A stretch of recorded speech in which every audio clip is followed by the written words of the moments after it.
Hi, I'm Marjorie. And this is how I learned that in my husband's family, you can be erased without a word. No fight, no explanation.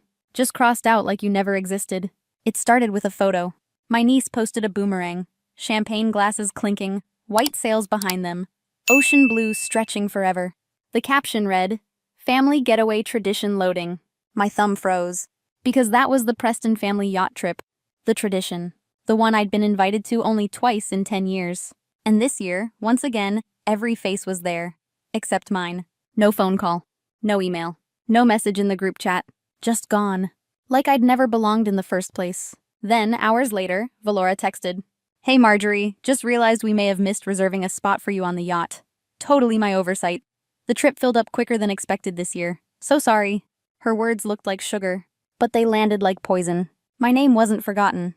It was replaced. With hers. With the people she chose. That night, staring at the ceiling fan, I stopped asking why they didn't include me. I started asking myself why I kept trying to belong. Because this wasn't about a vacation. It was about being quietly erased. But if they thought I'd stay invisible, they were about to learn the truth. The thing about being erased is, it doesn't start with a big scene. It begins with whispers. Tiny humiliations you convince yourself don't matter.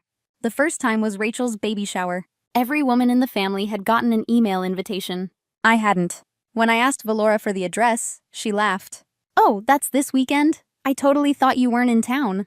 I was in town. I'd already sent the gift weeks before. Then came Thanksgiving. I walked into the dining room and found my name card. Not at the main table, but shoved onto the overflow table with the kids. And with Valora's hairdresser. Everyone smiled like it was normal. So I smiled back. Because what else was I supposed to do? And then there were the photos. Group shots where my shoulder was visible, but my face was cropped out. Holiday posts where my name was tagged wrong. Or not at all. Each time I told myself it was clumsy. Accidental. That if I stayed quiet, they'd eventually see me. But silence doesn't buy you a seat. It only teaches people you'll accept the floor. Even Lyle, my husband, got used to it. When I mentioned being left out, he'd shrug. They probably just forgot. Don't take it so seriously.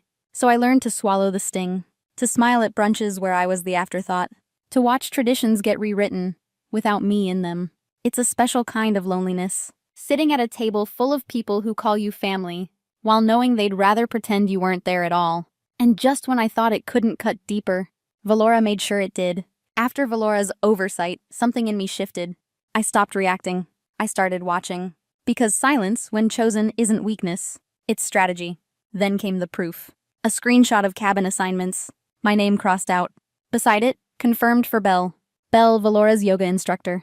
The one who once asked if I was Lyle's assistant. Minutes later, her voice note. "At least the energy on board won't be so tight this year." Tight. That's what she called me. That night, while Lyle dozed in front of ESPN, I opened my laptop and started a list. Things she's done that I let slide. Skipped me on the shower chain. Christmas plans without my name. Tagged the wrong Marjorie. Cancelled brunch, then posted pictures the next day. The list grew fast, and what I felt wasn't anger. It was clarity. Days later, another mistake. From Valora's assistant. "Don't worry, Valora. She's not coming." I handled it. Handled it. Like I was an obstacle to a race. I printed it. Slipped it into a manila folder labeled Tax Plus Property. That folder was turning into something else. Evidence. Because the yacht wasn't just a boat. It was mine. The first thing I ever bought for myself. 5 years of late nights. Deliveries I ran alone. Thrift blazers steamed in gas station bathrooms. When the company finally turned profit, I didn't buy jewelry. I didn't buy a car. I bought that yacht. Signed the check steady. Calm, certain. But at the accountant's advice, I added Lyle's name. Cleaner for taxes, they said. And down the road, the yacht stopped being mine in their story. It became the Preston family's legacy. At brunch, Valora once raised a glass. It's so meaningful to have traditions tied to something we own. Then, with eyes tight. And how wonderful that Marjorie supports it. Supports it. Like I was a guest. Not the reason it existed. That night, I spread the papers across the table. Bank wires. Contracts. The yacht catalog marked in red ink.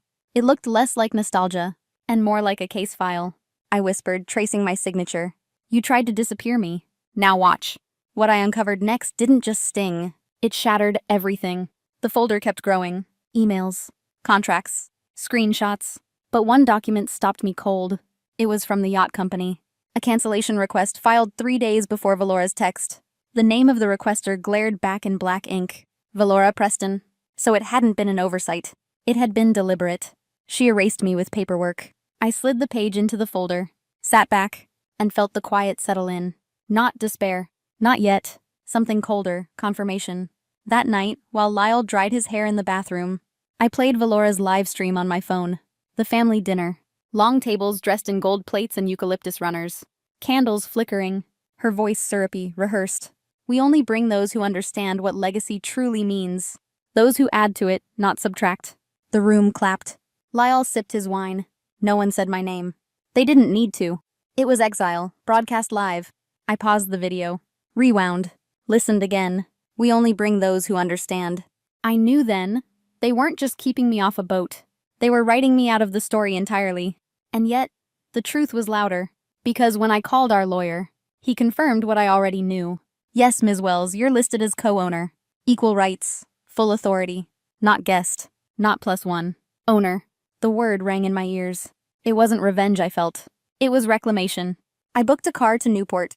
Didn't pack a swimsuit. Didn't pack for vacation. I packed contracts, receipts. The transcript of Valora's speech, highlighted in yellow. This wasn't a trip. It was an arrival.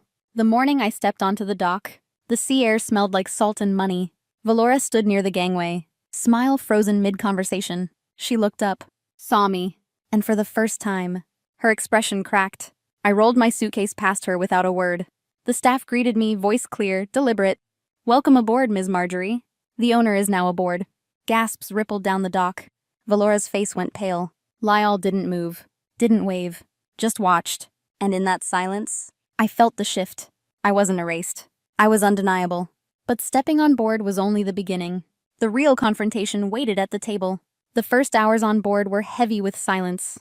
Valora avoided me, flitting from guest to guest, adjusting flowers, realigning place cards, as if perfect centerpieces could fix the fracture. By nightfall, the dining salon glowed with soft light. Candle flames flickered against crystal glasses. Every detail screamed Valora's taste. She stood to give her toast, her voice polished, her tone practiced. This tradition is about more than luxury, she said. It's about legacy, about those who understand what we've built, who carry it forward with integrity.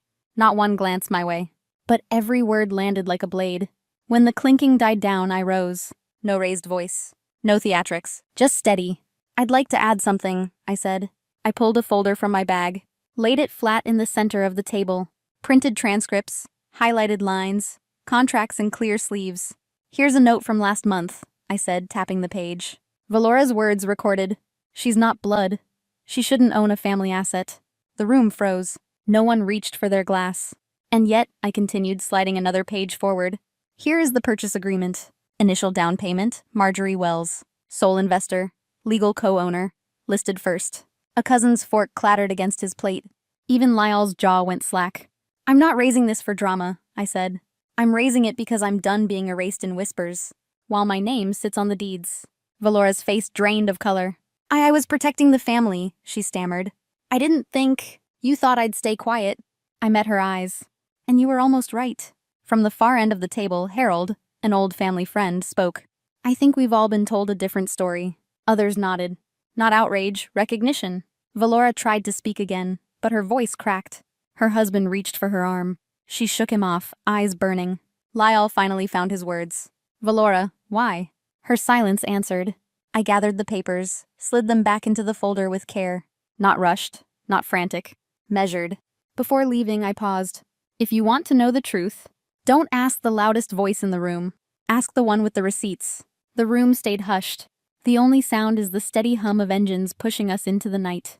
But the fallout wasn't just hers. It forced me to face what silence had cost in my own marriage. The days after that dinner felt different. Not louder. Quieter. Valora vanished to her cabin. No speeches, no curated smiles. Only silence heavy as stone. Others approached me in fragments. A nod from a cousin. A spoon of sugar quietly placed beside my coffee by Lyle's aunt. Small gestures that said, we see you now. It wasn't apology. But it was recognition. Late one night, Lyle stood at the window, back turned. I should have stopped it, he said softly. Every time she cut you down, I stayed quiet. I thought keeping peace would fix it. I was wrong. I didn't rush to forgive. But acknowledgement mattered more than excuses. Back home, I unpacked slowly. Not just clothes, proof. Receipts. A spine rebuilt page by page. At the bottom of a drawer, I found a note in my father's handwriting. Don't fight for a seat. Build your own table. I finally understood. So the next Sunday I did. Eggs, toast, strawberries. Not everyone was invited. Only the ones who knew how to sit with honesty. We laughed. No cameras. No curated speeches. Just people who belonged by spirit, not blood. I looked around my table and smiled. This seat was never given. I built it. Because sometimes the most radical thing you can do is to stop begging for space at someone else's table and claim your own. Silence isn't weakness. It's strategy. Legacy doesn't come from a family name. It comes from what you build when no one is watching. And healing doesn't always sound like forgiveness. Sometimes it sounds like peace. Have you ever been made to feel like an outsider in your own family? Wherever you're watching from, morning coffee or late night quiet, I'd like to hear your story in the comments. And if this one stayed with you, subscribe to join a community that believes strength isn't silence. It's knowing when to speak.